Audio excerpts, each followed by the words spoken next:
Never thought so many people would be turning out for the Antiquities Act, but thank you all for being here. I know, I had to use it. Obviously, today we're here to talk about the President's effort to provide tax relief to both our corporations that will help grow jobs and to middle Americans. Two people here to explain it. The director of our National Economic Council, Gary Cohn, is going to walk through why we're doing what we're doing and then the personal side of the tax. Then Secretary of the Treasury, Stephen Mnuchin, will walk through the business side and the corporate side of what the President is doing to bring jobs back to this country, to make our businesses more competitive and help our economy grow. At the end, they'll be glad to take questions on this. You are being provided a one-pager right now that provides the top-level aspects of the plan, and then both the Director and the Secretary will go into further detail and take your questions. So without any further ado, Director Gary Cohn. Thank you, Sean, and good afternoon to everyone, and thank you for being here. This is quite an historic day for us, and one that we've been looking forward to for a long time, and one we're very excited about. We have a once-in-a-generation opportunity to do something really big. President Trump has made tax reform a priority, and we have a Republican Congress that wants to get it done. And this is something that, quite honestly, I hope the Democrats would support too, because it's good for the American people. The President is going to seize this opportunity by leading the most significant tax reform legislation since 1986, and one of the biggest tax cuts in the American history. We've been working on this for a long time. We've had great meetings. We had a great meeting last night with the leadership of the House and the Senate. We have agreed on many of the important principles of tax reform. We look forward to working together with the House and the Senate very closely in the weeks ahead. The President has focused on three things since his campaign: job creation, economic growth, and helping the low and middle income families who have been left behind by this economy. He understands there are a lot of people in this country that feel like they work hard and they just cannot get ahead. They are sick of turning their paychecks over to Washington and having no idea of how those dollars are spent. They are frustrated by a tax code that is so complicated they can't even do their own taxes. That's why tax reform is such a big priority to this president. He cares about making the economy work better for all American people. Here's a little history. When President Kennedy cut taxes in the early 1960s, the top rate on personal income was over 90%, and there was rampant tax avoidance. And then, 20 years later, President Reagan took rates down to 28% for individuals. Since then, rates have been creeping back up, and more loopholes and special interest tax breaks have made their way back into the tax code, disadvantaging average Americans. And then, on the business side, when President Reagan left office in 1988, the corporate tax rate was 34%, and it hasn't changed much since. For the last 25 years, other countries have been aggressively cutting their tax rates and moving to a territorial system in order to attract business. And the U.S. has done none of that. In 2017, we are still stuck with a 1988 corporate tax. That's why we are now one of the least competitive countries in the developed world when it comes to corporate tax. So tax reform is long overdue. We are going to cut taxes for businesses to make them competitive, and we're going to cut taxes for the American people, especially low and middle income families. Today, I'm going to outline the principles we have put in place for personal tax reform, and then I'm going to hand it over to Secretary Mnuchin to talk about the business side. First, here are a few statistics for you on the individual side.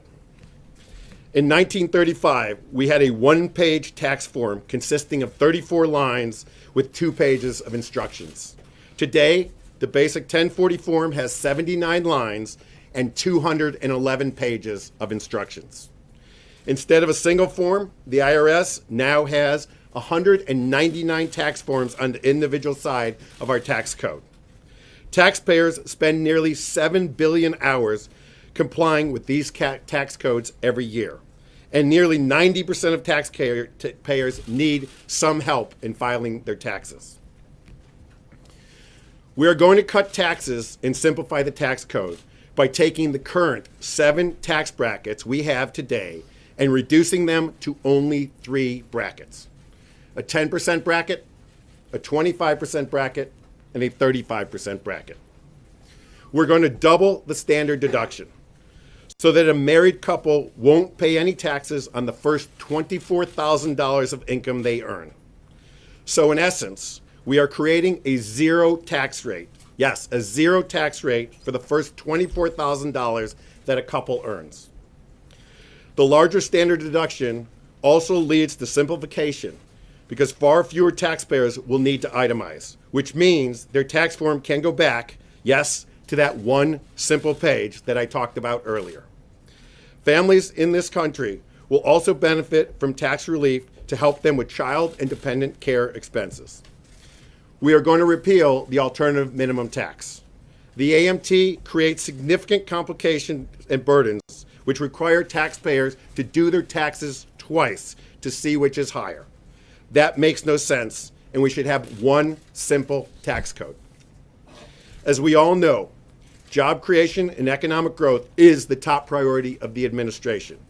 Nothing drives economic growth like capital investment.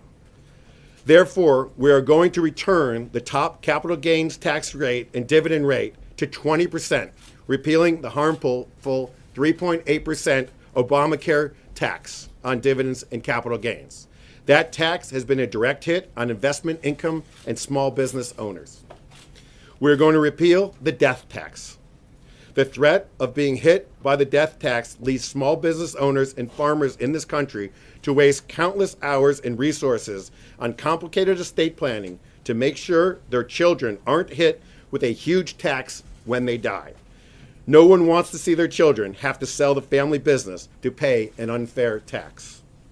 We are going to eliminate most of the tax breaks that are mainly benefits to high-income individuals. Home ownership, charitable giving, and retirement savings will be protected, but other tax benefits will be eliminated. This isn't going to be easy. Doing big things never is. We will be attacked from the left and we will be attacked from the right, but one thing is certain. I would never, ever bet against this president. He will get this done for the American people. With that, I'm going to turn over to Secretary Mnuchin to go through the business tax plan, and then we will both come back and take questions. Thank you, Gary. So as Gary said, we've been working on this plan for a very considerable period of time.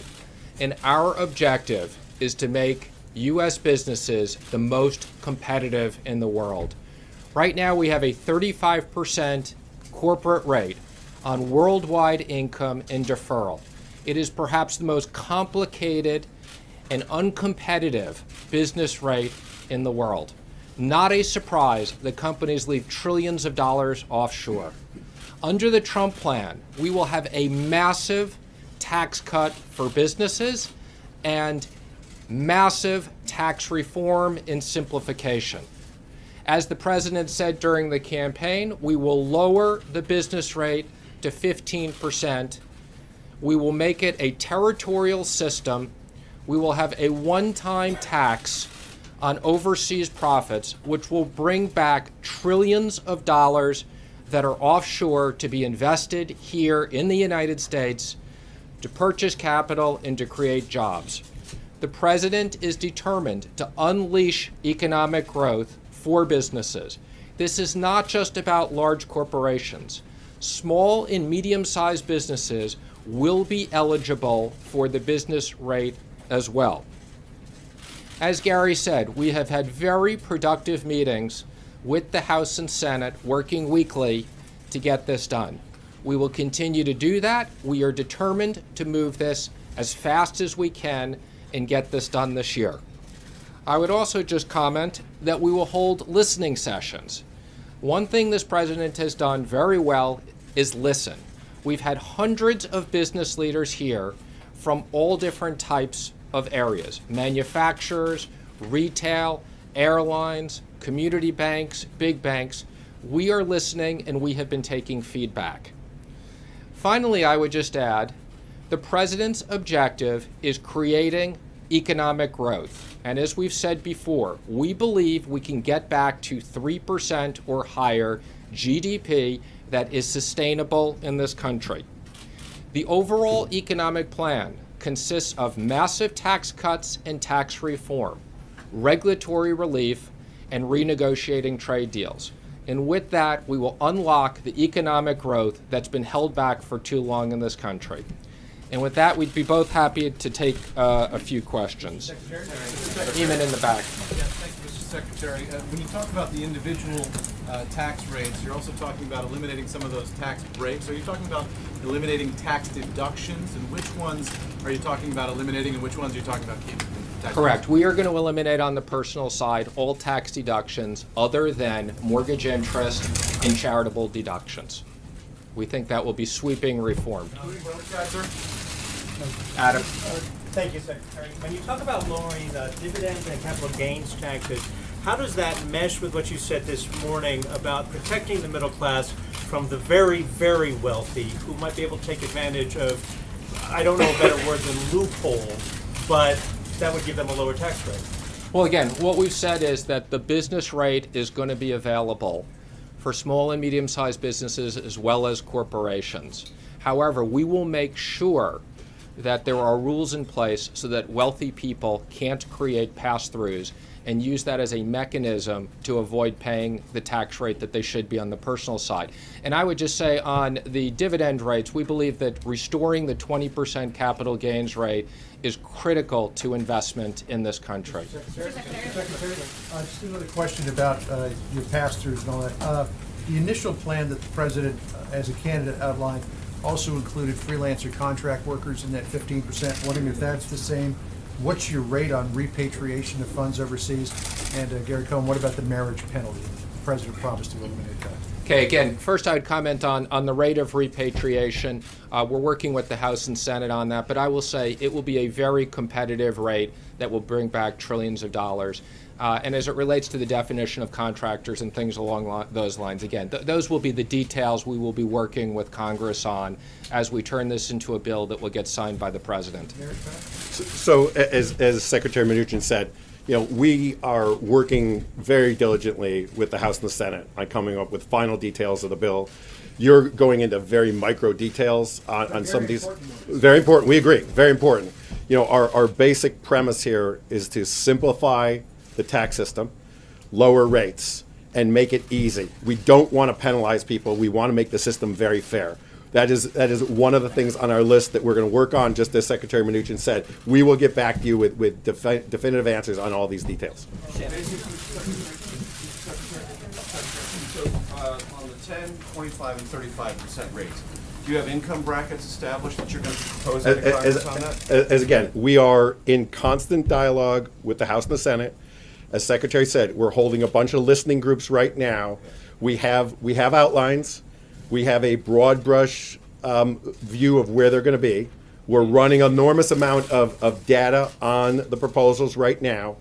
We will be back to you with very firm details. We're very confident to where they're going to be. We're just wanted to get out and give you a broad brush overview where we are. The President very much believes in taking input, as the Secretary said. Over the next month, we've got a lot of different discussions going with a lot of different groups that are interested. Deductions, does that also mean state and local income taxes being eliminated, that deduction being eliminated? And how about health care? Yes. And how about health care? Thank you. Mr. Secretary, thank you. And Mr. Cohn, either one of you.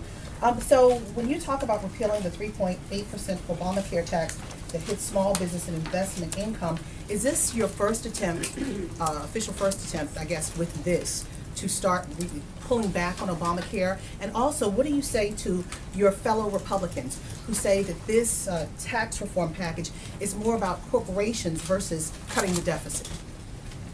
Look, this tax reform package is about growing the economy, creating jobs. It's about the economy.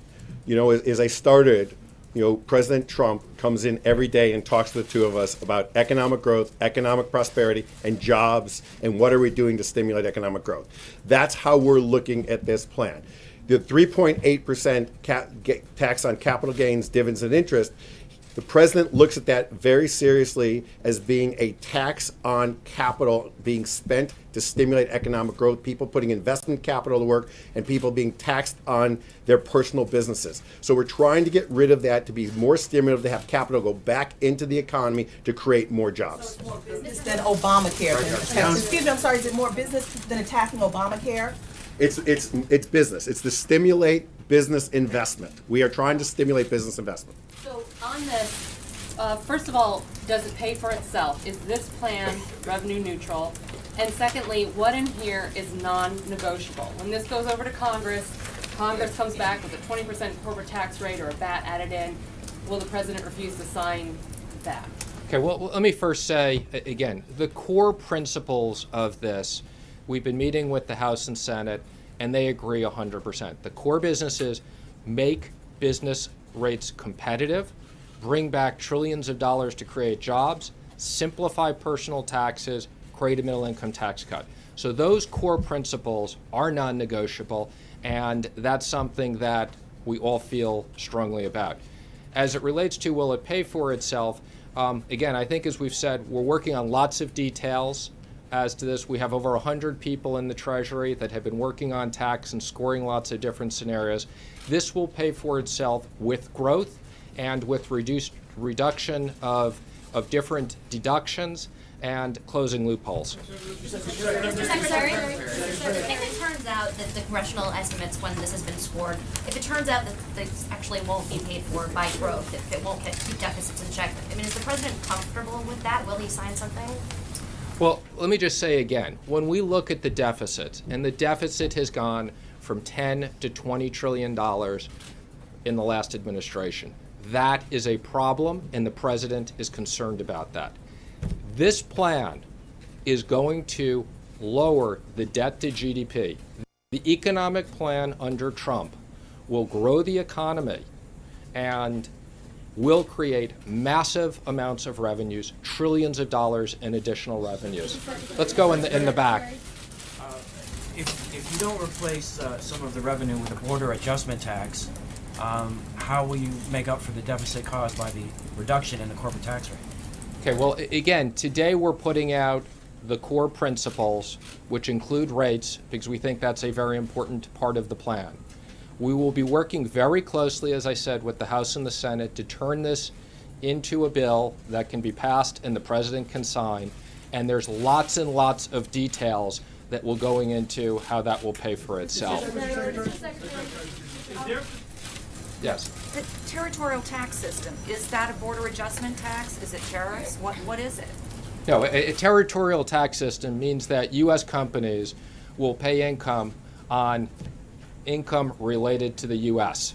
So it's territorial. U.S. companies will not be subject to worldwide income, which has made them uncompetitive. Is there reason to be concerned that perhaps the Republicans might not go along with this, just like they didn't fully go along with the Obamacare replacement? Again, I think that there's a lot of desire from everybody to pass tax reform. As Gary said, we are at a historic moment, and Republicans and Democrats want to create jobs and want to help the American people.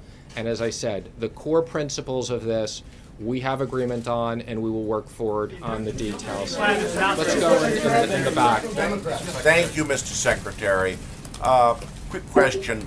You bring up repeal of the death tax, the estate tax. This is an issue that's been going on for decades, and it used to be they were always talking about phasing out the death tax over a period of years. Groups such as Jim Martin's 60 Plus Seniors Association said they wouldn't accept it and want an immediate killing of the death tax. Is that what this is going to be, or is it going to be a phase-out measure again? Right now, our initial proposal is to immediately phase out, when this proposal becomes effective, to phase out the death tax immediately. When you say phase immediately? With the implementation of the new tax, the death tax would disappear. Secretary, I've got two questions. One, this is obviously a statement of core principles.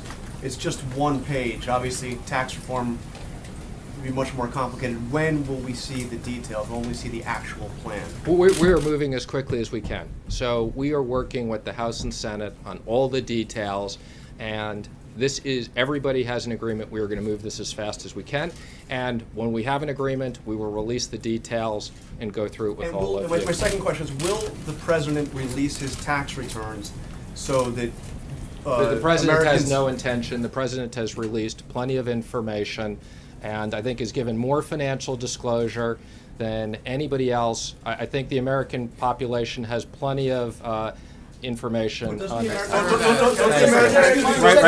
Right there. Excuse me, other people have the right to ask questions. Will affect him personally. My question is to either you, Mr. Secretary, or Mr. Cohn. You mentioned middle-class tax cuts for middle-class families watching this tonight on the news. Family of 4, median income $60,000. What does it mean for them? It's going to mean a tax cut. How much? Going to mean a tax cut. Look, Hey, why don't you're asking the same question we got asked over here. We will let you know these specific details at the appropriate moment. We are in very robust discussions with the Senate, with the House leadership. They are progressing very quickly, and we will continue to give you more details as we have them. Okay, we're going to take two more, right back here in the fourth row, yes. Yes. Mnuchin, exactly a year ago, then candidate Trump was asked if he believes in raising taxes on the wealthy. He said, I do, including myself, I do. So my question is, why isn't he doing that? And will the president end up paying more or less taxes as a result of this plan? Well, let me just comment. I can't comment on the president's tax situation since I don't have access to that, okay? But I would comment that our objective, okay, is the reduction in taxes will be offset by significant reduction of deductions and other items so that the effective tax rate, okay, is what we're focused on. Why don't we take one more question right here? Thank you. You may not have seen the president's tax returns, but according to our estimations, by his 2005 returns that are out there, getting rid of the alternative minimum tax would save him 5.3. He would only have paid 5.3 million in federal income taxes.